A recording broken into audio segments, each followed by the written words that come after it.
you love movies and movie discussions, you've come to the right place. Who am I, you ask? I am The Wiz! And I am here to review the 2023 biopic Oppenheimer, starring Cillian Murphy, Florence Pugh, Robert Downey Jr., Emily Blunt, Josh Hartnett, and Matt Damon, directed by Christopher Nolan. This is the movie right now that is considered the frontrunner to win Best Picture, Best Director, definitely Best Supporting Actor, and likely Best Actor at the Oscars this coming Sunday. So this seemed like a movie I had to watch. My familiarity with Nolan, I think with anybody who's a film fan, is pretty robust.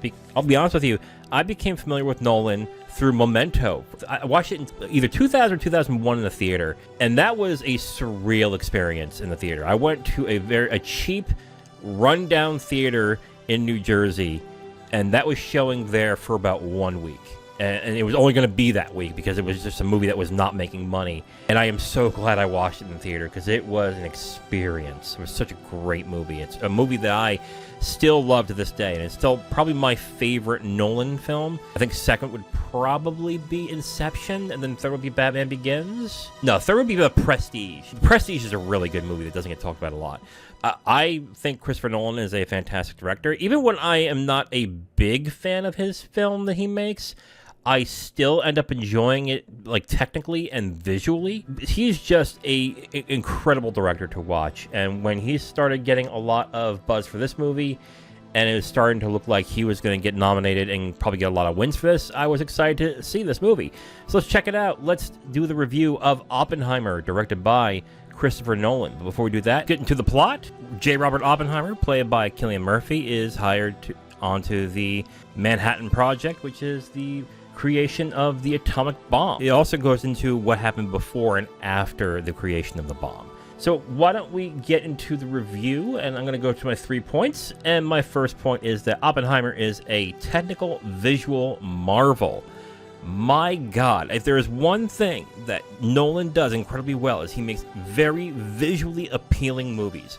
This film is gorgeous to watch. Even when you're in simple scenes with rooms and just talking, it is just shot incredibly well. And in the middle of these scenes, sometimes there are scenes of crackling atoms or scenes of stars collapsing and stuff like that, and they're gorgeous to look at. And then when you get into scenes of them doing things with the bomb, the initial bomb going off, things like that, they're also just stunning to watch. Both visually and technically, this movie is amazing to watch. It is just incredibly impressive to watch this film. My second point is that it has great performances by Cillian Murphy and Robert Downey Jr. Cillian Murphy is the entire movie. I think he's only not in a couple of scenes, and that's mainly to do with scenes involving Robert Downey Jr.'s character. But he does Oppenheimer incredibly well. And watching this, I now understand why a lot of people think he should win the Oscar. I'm still gunning for Giamatti, but if he wins, will I be upset? Nah, not really. I think that Murphy does a really good performance playing Oppenheimer, both personally and is conflicted later on as to what he did. I think that performance is great, but my favorite performance is Robert Downey Jr. He plays Louis Strauss when he's trying to get confirmed to be in a cabinet position for the president at the time. I forget which president it was. I think it was Eisenhower. No, it probably wasn't Eisenhower. But no, I think it was Eisenhower, now that I come to think of it. But the drama involving what he does to try and get in is really interesting, and how it attaches itself to Oppenheimer. But his performance as it goes on is actually really good, and I think his performance is the best of the film. Murphy is very good, but I think Downey is better in this movie. Then again, it's a show your performance. That might be why I think his performance is probably a little bit better, but Murphy's performance is also really good. And my third point, which might be a contentious point for a lot of people, shouldn't this be a mini-series and not a film? Here is why I say this. First 2 acts of the film are really, really good. Visually interesting, the story is captivating, great characters, great acting, everything about it I really liked. And the problem with the third act, I think, is that the third act relies on a lot of depth that I don't think the first 2 acts provided. There are a lot of questions that I have regarding the third act. I'm not going to spoil exactly what happens, but suddenly characters are a little more important in that third act that didn't get a lot of time in the first 2 acts. Namely, I would say it would be Downey's Louis Strauss and Emily Blunt's Kitty. Those 2 characters seem to be pretty important, but they're important without the depth needed. Usually when I say something has pacing issues, what I mean usually is it's too long, it drags the film down, it makes it a little more boring, it's a little more meandering. You should cut these parts. Not with this movie. I think there should be more, which is why I question whether this should have been a miniseries. Because if you would have had a, let's say, 6 or 7 episode miniseries of an hour-long episodes that go into different themes revolving around Oppenheimer and the Manhattan Project, you could have had that extra depth to make these characters more important, especially Kitty.